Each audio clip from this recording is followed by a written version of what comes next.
Have you ever considered the possibility that your freedom of choice is nothing more than a debt you haven't paid yet? We are taught from childhood that kindness is the ultimate human currency, a selfless bridge between souls. But what if the most generous person in your life is actually the most dangerous? It wasn't a lack of boundaries that allowed them in, but a systematic exploitation of your own biological urge to be good. Tonight you'll uncover the dark reality behind how minds are broken and rebuilt through the strategic weaponization of gratitude. We are peeling back the skin of social etiquette to reveal the primacy of guilt, a mechanism so subtle it feels like love, and so heavy it feels like a cage. Are you ready for the first truth that changes everything you thought you knew about control? The architecture of human cooperation is built upon the biological foundation of reciprocal altruism, a survival mechanism that dictates if someone saves your life, you owe them yours. In the academic halls of evolutionary psychology,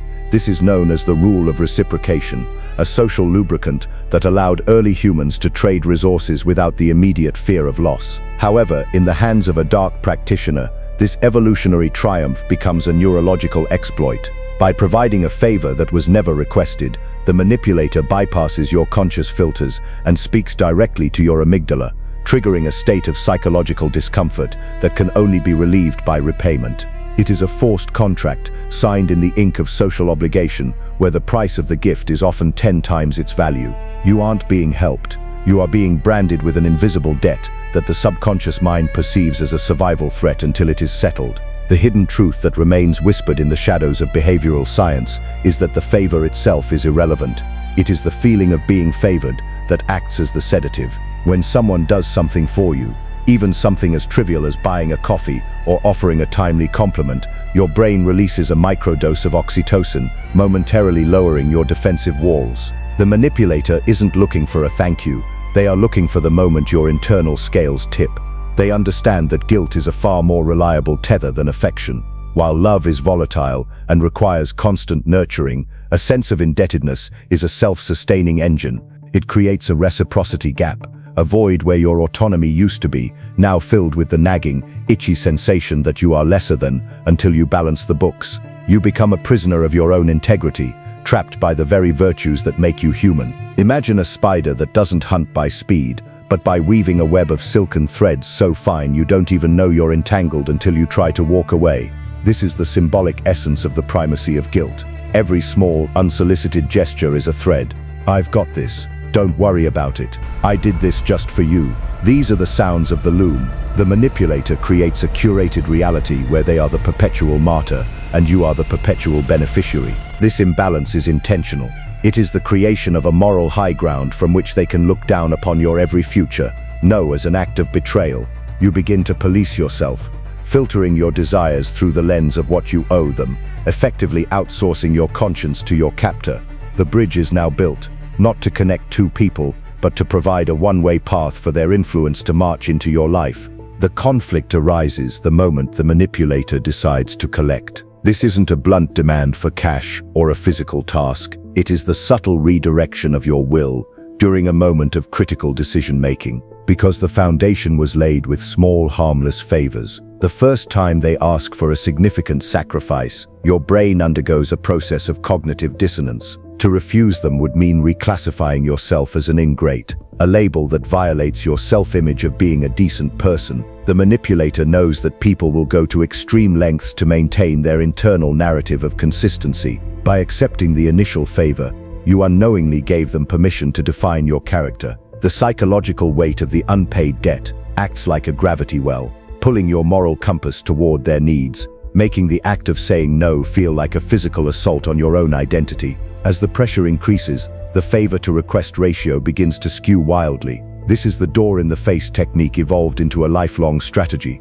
They have cultivated a landscape where your resistance is eroded by the memory of their kindness. You find yourself agreeing to things that violate your core values, staying late for their benefit, lying on their behalf, or isolating yourself from others, all under the guise of returning the favor. The conflict is no longer between you and the manipulator. It is a civil war within your own mind. One part of you feels the cold chill of exploitation, while the other part recites the litany of their good deeds as a protective mantra. The predator doesn't need to chain you. They have convinced you to hold the leash yourself, fearful that any tug toward freedom will prove you were never worthy of their generosity to begin with. This cycle creates a profound distortion of reality, known as moral myopia. You become so focused on the immediate need to alleviate the discomfort of guilt that you lose sight of the long-term erosion of your boundaries. The manipulator begins to use reactive guilt, where they interpret your natural boundaries as personal attacks. If you try to assert yourself, they remind you of that one time they helped you when no one else would. This effectively turns your history into a weapon. Every memory of their support is transformed from a warm light into a burning brand. You are now living in a psychological debt trap where the interest rates are your self-respect and the term of the loan is forever. The more you try to pay it off, the more favors they manufacture to keep the balance in their favor, ensuring the cycle of subservience never ends. The breaking point occurs when the weight of the accumulated debt finally exceeds the structural integrity of your psyche. This is the fracture of perception. You reach a state of learned indebtedness, where you no longer wait for them to do something for you. You proactively seek ways to please them, to avoid the anticipated pang of guilt. Your entire personality begins to reshape itself around their approval. This is the Benjamin Franklin effect, in reverse. We don't just like people because we do favors for them. We become enslaved to people who do favors for us. If those favors are laced with the poison of expectation, you look in the mirror and realize you don't recognize the person staring back. The person who once had opinions, desires, and a spine, but who is now just a reflection of someone else's manufactured kindness. In this fractured state, the manipulator moves from small favors to emotional gaslighting. They begin to suggest that your inability to repay them is a sign of your inherent flaws. "I do so much for you, and you can't even do this one thing," becomes the recurring theme of your interactions. The reality of the situation, that their favors were uninvited and their demands are unreasonable, is completely obscured by the fog of emotional exhaustion. You begin to doubt your own memory of events. Was the favor really that big? Did they truly save you from a crisis, or did they simply wait for a minor inconvenience and frame it as a catastrophe? The fracture deepens as the manipulator creates a synthetic crisis, a situation where they save you from a problem they secretly created, further cementing your dependence and your shame. The psychological climax is the total surrender of the self to the mechanism of guilt. You have been hollowed out, replaced by a vessel whose only purpose is to balance an unbalanceable scale. This is the dark zenith of the primacy of guilt. The victim begins to defend the manipulator to outside observers. When friends or family point out the imbalance, you snap at them, protecting your benefactor. To admit you are being manipulated would be to admit that you were bought for the price of a few cheap favors, a truth too painful for the ego to bear. You are now a ghost haunting your own life, trapped in a loop of perpetual thank yous, while your autonomy is quietly buried in a grave of unasked-for gifts. The breaking point isn't a loud explosion. It is the silent, crushing realization that you have become the architect of your own prison.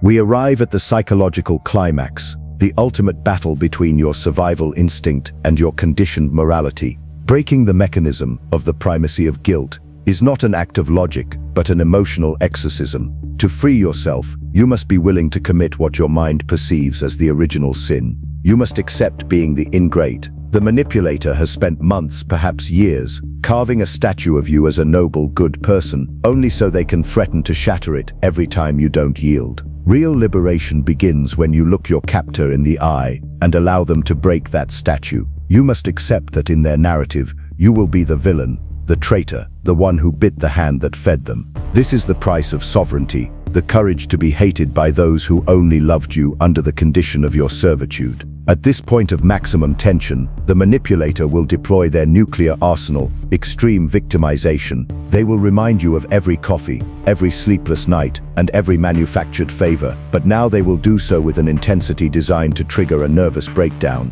This is the phenomenon of shadow projection, where they dump their own malice onto you, accusing you of being the manipulator. If you give in now, the chain becomes permanent. If you resist, the void you felt will begin to fill with a cold, necessary fury. The morality that enslaved you, that childish idea that we must always return what we receive, must die so the autonomous adult can be born. You aren't returning a favor, you are paying a ransom for your own soul, and the first step is to stop negotiating with emotional terrorists. The final confrontation occurs in the silence of your own conscience. The manipulator withdraws but leaves behind a ghost, the doubt of whether you truly are a bad person. This is the phase of residual guilt, an echo that rings in the halls of your psyche long after the interaction has ended. However, this is where perception transmutes. You begin to see that the other person's altruism was actually a covert business transaction where you were never allowed to see the fine print. By rejecting the contract, you reclaim your life force. The psychological climax isn't winning an argument, it is removing your presence from the game board entirely.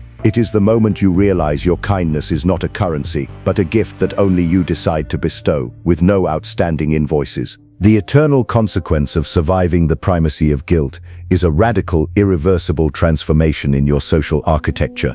You no longer view the world through the soft, vulnerable veil of automatic compromise. Instead, you possess what psychologists call selective detachment. This experience burns away the remnants of toxic naivety, leaving behind an intuition sharpened to a surgical edge. You begin to identify the scent of obligation in the very first words of a conversation. When a stranger or a predatory acquaintance offers you something with no strings attached, your mind no longer feels a rush of gratitude, but instead performs an instantaneous scan for hidden hooks, not out of a broken paranoia, but out of a reclaimed, healthy self-defense. You have finally become the sovereign guardian of your own psychological temple, understanding with absolute clarity that the space in your life is the most precious resource you possess. You now realize that no one, regardless of their apparent generosity, has the right to purchase your silence, your time, or your values with emotional trinkets. This detachment isn't a wall, it is a filter, ensuring that only those who respect your boundaries are granted entry to your inner sanctum. This metamorphosis carries a dark, chilling warning.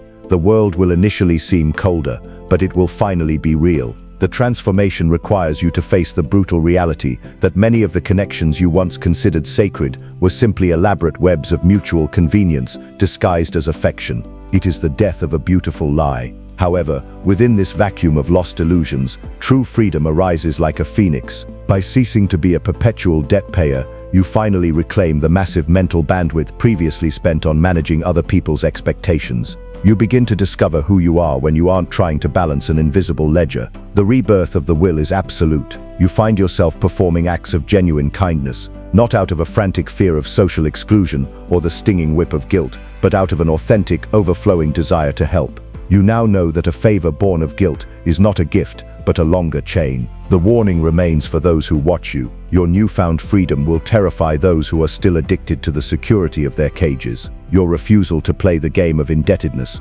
makes you an anomaly, a person who cannot be bought, and therefore a person who cannot be controlled. We conclude this journey through the darkest corridors of human behavior with a truth that most are too afraid to voice. Manipulation only functions because you have something worth stealing, your integrity. By reclaiming that integrity and decoupling it from the desperate need for external approval, you become functionally immune to the primacy of guilt. You have transitioned from being biological prey, reacting to every emotional stimulus, to being a conscious, detached observer of the human condition. The cycle does not end with a hollow revenge or a loud confrontation. It ends with a sovereign, crushing indifference. The manipulator loses their power the moment their gifts no longer provoke a sense of debt. The next time someone attempts to hand you the world just to invoice you for your life, you will simply smile and walk away, because you finally understand the real price of free. Knowledge is the only absolute antidote to the darkness of the mind, and now that knowledge is permanently etched into your soul. If you are ready to stop paying the interest on debts you never asked for, if you are ready to own your no without apology, then subscribe. We are just beginning to peel back the layers of the human mask.